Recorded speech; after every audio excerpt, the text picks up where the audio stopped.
Hello and welcome back to the Deep Dive. Today we're opening up the hood on a device that sits on a very strange, very expensive fault line in the tech world. A fault line is a good way to put it. Right. It's a piece of hardware that is somehow a luxury lifestyle flex. Something you wear to a board meeting to show you're active. hmm And at the same time, it's a legitimate survival tool that could theoretically save your life on a mountain. And it's been 2 years since Apple really, shook things up with a major Ultra release, so the reviews are finally in. We are talking, of course, about the Apple Watch Ultra 3. It's a massive moment for the wearable space, isn't it? It is. You have to remember, the Ultra line has always been Apple's attempt to plant a flag and say, look, we aren't just for checking emails in a coffee shop or, closing your rings while walking the dog. We can climb Everest, too. Exactly. But the question hanging over this specific release, the Ultra 3, is pretty substantial. Is this new watch actually a rugged beast designed for the elite athlete, or is it just a very expensive notification machine for the weekend warrior? That is the $800 question, isn't it? And just to be clear on the stakes here, we are talking about a titanium slab that costs $799, or 799 pounds if you're across the pond. That is a serious investment. It absolutely demands serious scrutiny. So our mission today is to synthesize the opinions from the absolute top tech and running reviewers to figure out if it is worth the wrist real estate. And we have gone through a massive stack of sources for this one. We've got the technical breakdowns from PC Mag UK and Wearable, the runner's perspective from Runner's World, and the run testers. And some general tech takes from Birch Tree and The Guardian, too. Right. And, crucially, for the deep data analytics, the stuff that really matters to the people training for marathons and triathlons, we're going to be leaning heavily on the detailed analysis from the 5K runner. I want to bookmark that immediately. We are going to be referencing the 5K runner. That's found at www.the5krunner.com quite a bit today. We have to. Their review was incredibly thorough, especially when it comes to the hard numbers on GPS and battery performance for serious athletes. If you're a data nerd, or if you care about things like multipath errors and battery consumption curves, that is your holy grail source. Oh, absolutely. The 5K runner is often the litmus test for, is this actually a sports watch or just a smartwatch playing dress up? And their verdict, along with the others, it creates this fascinating tension right off the bat. How so? Well, you have Wearable, on one hand, calling this the best overall smartwatch money can buy, full stop. Which is incredibly high praise, especially considering the competition right now. It's huge. Yeah. But then you have the 5K runner labeling it a pointless incremental upgrade if you already own an Ultra 2. And Birch Tree echoes that sentiment, saying it's simply not worth it for current owners. So, we have to navigate that divide. Is it the ultimate smartwatch, or is it just a pointless polish? Okay, let's dive right into the first thing anyone notices, or perhaps doesn't notice, the design. The spot the difference game. Exactly. If I put the Ultra 2 and the Ultra 3 side by side on a table, am I playing that game? Am I going to find anything? You would lose that game very quickly. Most sources, including PC Mag and the run testers, they note that physically, the chassis is nearly identical. So still that rugged utilitarian vibe. Totally. You still have that rugged 49mm titanium case. It is big, it is bold, and it screams adventure. It still has that raised guard around the digital crown to stop you from accidentally pausing your workout when you bend your wrist. All that is the same. But there is one visual cue that gives it away this year, right? I've seen the billboards. There is, and it's the one thing enthusiasts have been begging for since the original Ultra launched. The finish. The black titanium. It now comes in a satin black titanium finish. Ooh, stealth mode. Ideally, yes. PC Mag and the run testers highlighted this as a major aesthetic shift. However, there is a bit of a split opinion on it. Oh, really? I thought everyone would love it. Well, Wearable noted that while the black titanium looks undeniably sleek and it matches the screen border nicely, creating this seamless monolith look, it kind of lacks the character of the natural titanium that really defined the Ultra line initially. That's interesting. Why do they say that?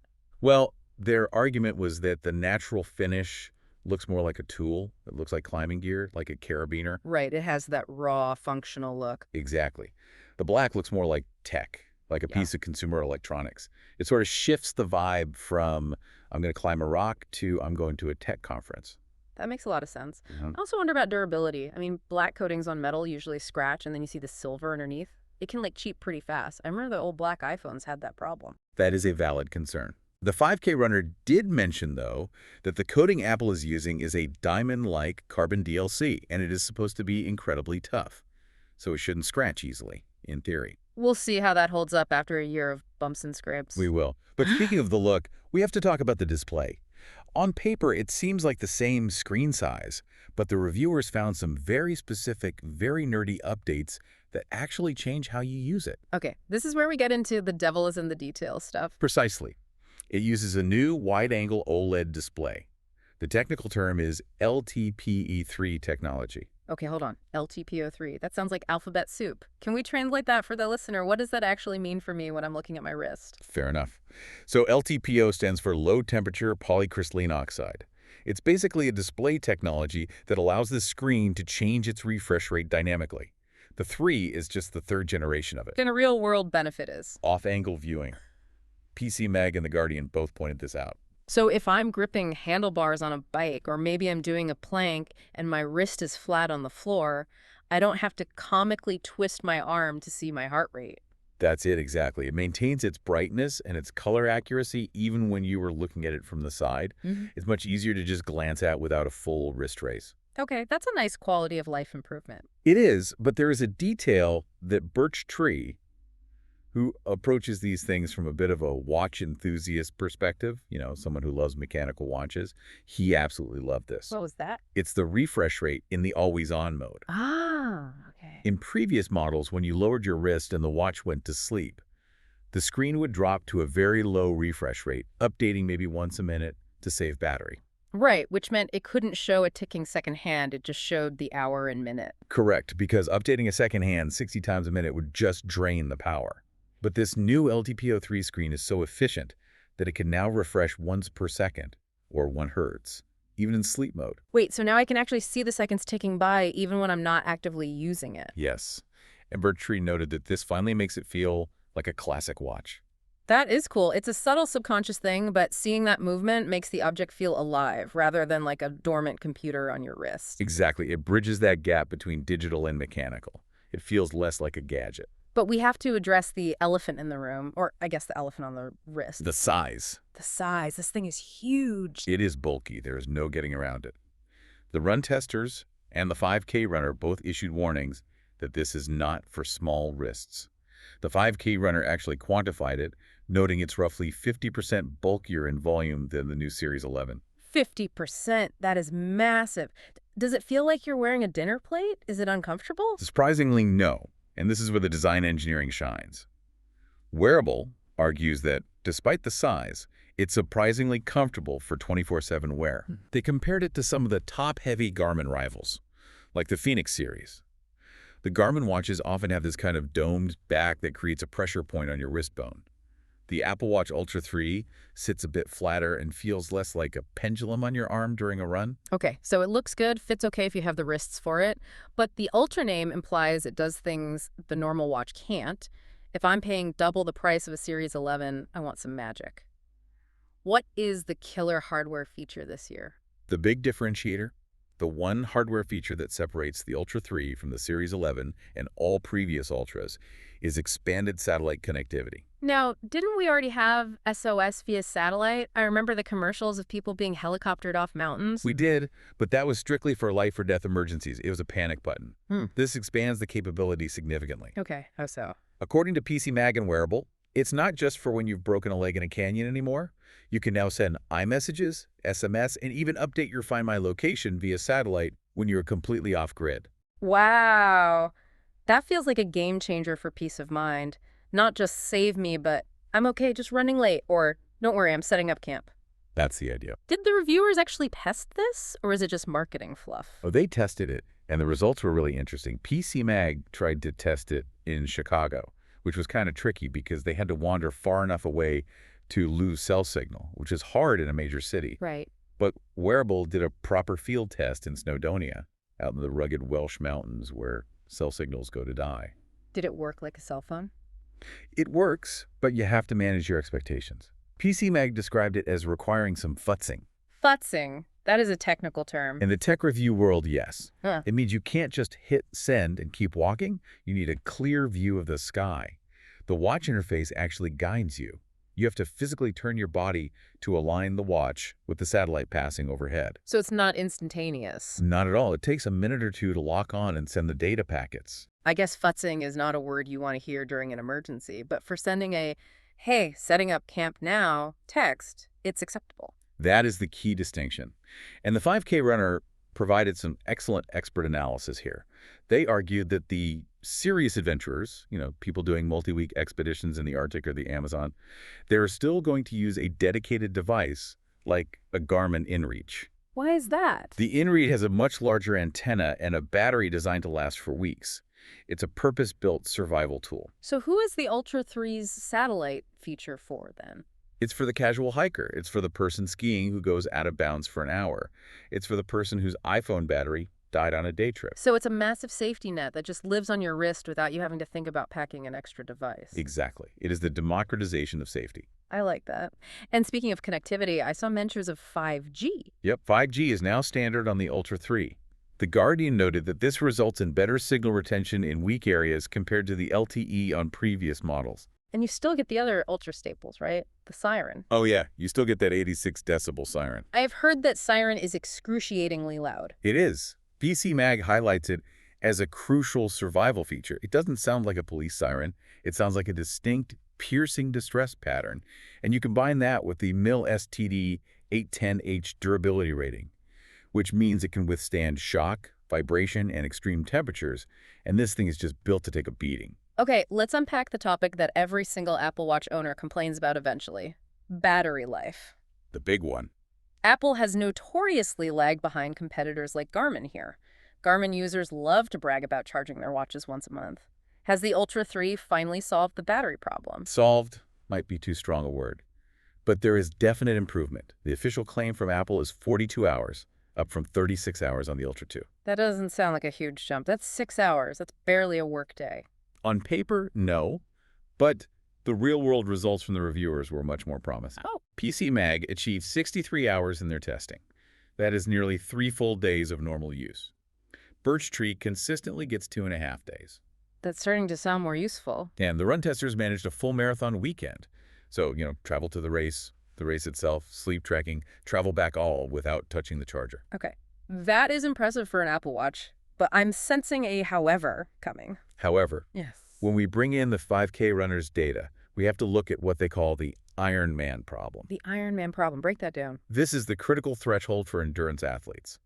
An Ironman triathlon is a 2.4-mile swim, a 112-mile bike ride, and then a full marathon run, 26.2 miles. And the cutoff time is usually, what, 17 hours? Exactly. The 5K runner points out that the Apple Watch Ultra 3 has a GPS continuous tracking limit of about 14 hours in full power mode. Oh, I see the math problem. So if you are an elite athlete finishing in 9 or 10 hours, you are fine. You're showering with battery to spare. Right. But if you are a regular person, a mere mortal, grinding it out to the finish line, Your watch dies at mile 20 of the marathon. that is a deal breaker. Imagine training for a year, suffering for 15 hours, and your watch dies before you cross the line.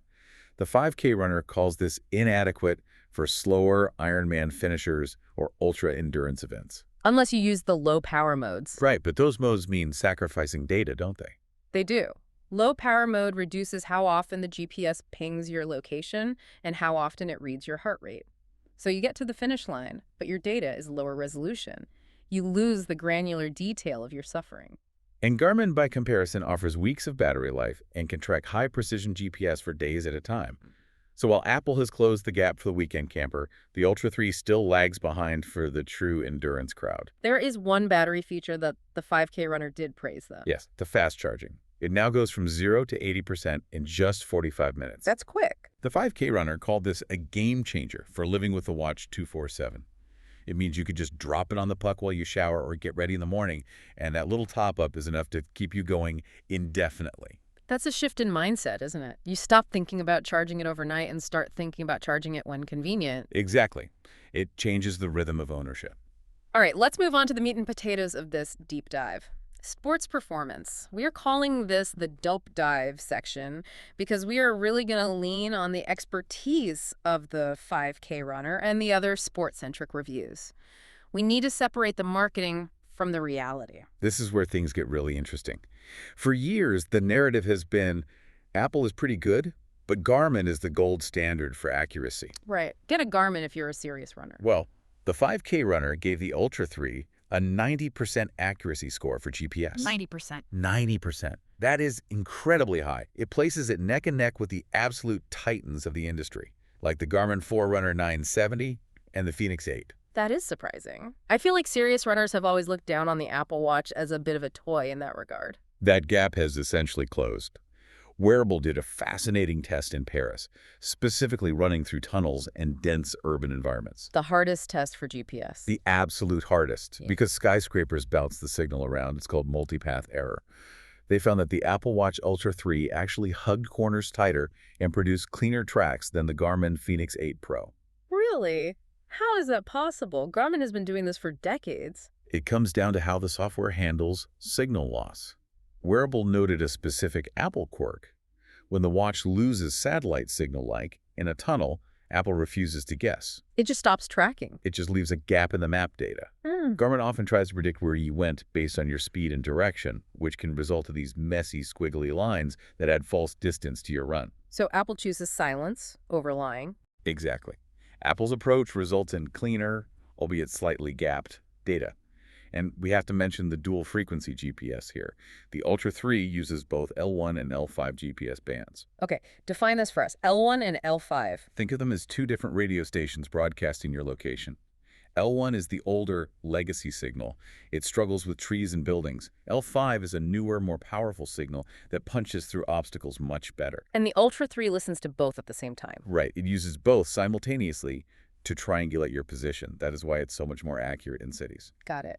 What about heart rate? That's the other vital sign runners obsess over. The consensus across all our sources is that the optical sensor is class-leading.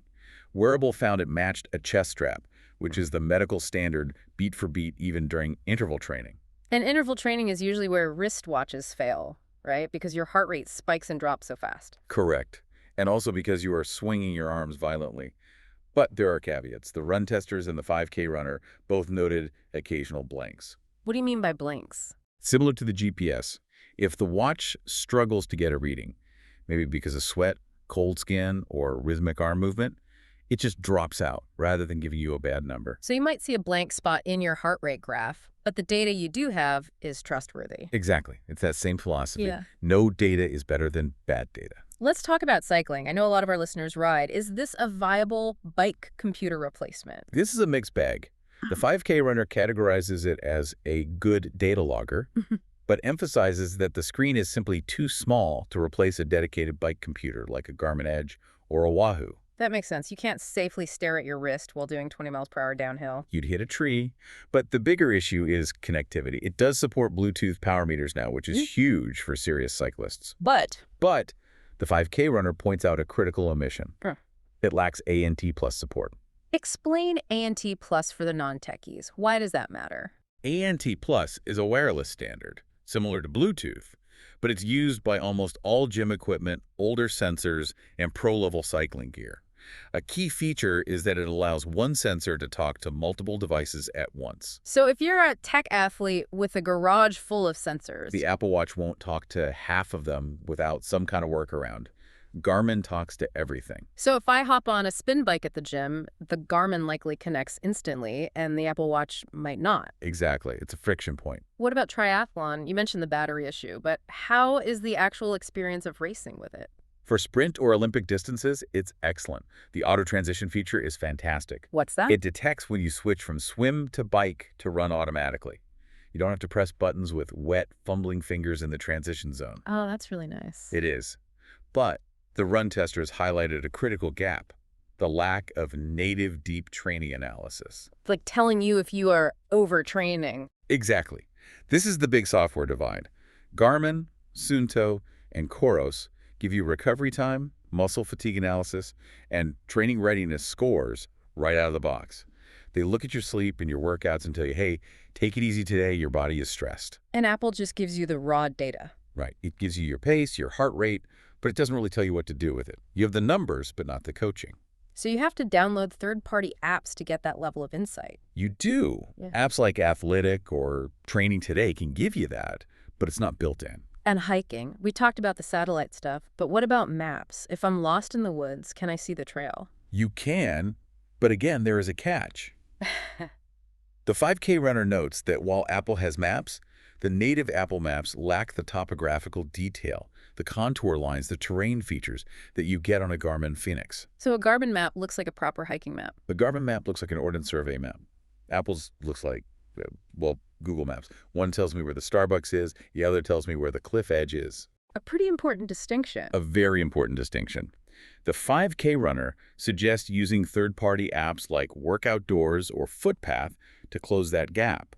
Those apps allow you to download detailed topo maps to the watch. And, frankly, Work Outdoors is so good, it almost makes up for Apple's omission. It seems like the recurring theme here is Apple provides the amazing hardware, but you need third-party apps to make it a pro tool. That is a perfect summary. The ecosystem is there, but you have to build your own toolkit. Garmin gives you the toolkit in the box. Speaking of software, let's talk about WatchOS 26. This is the brain running the operation. What's new in the health and smarts department? There are two big health features that PC Mag and the 5K runner highlighted. First is hypertension alerts. High blood pressure. Yes. Now, importantly, it doesn't take your blood pressure like a cuff. It can't squeeze your arm. But it passively monitors your heart rate patterns while you sleep and live your life. And if it sees something worrying, If it sees patterns that correlate with high blood pressure, specifically things related to pulse wave velocity, it alerts you to go see a doctor. It's a passive safety net. that could genuinely save lives. High blood pressure is the silent killer after all. Most people don't know they have it until something bad happens. Precisely. The second is sleep apnea detection, which works in a similar way. It uses the accelerometer to detect breathing disturbances, those tiny movements your body makes when you stop breathing for a second during sleep. That's also huge. And speaking of sleep, how good is the tracking in general? Yeah, it's excellent.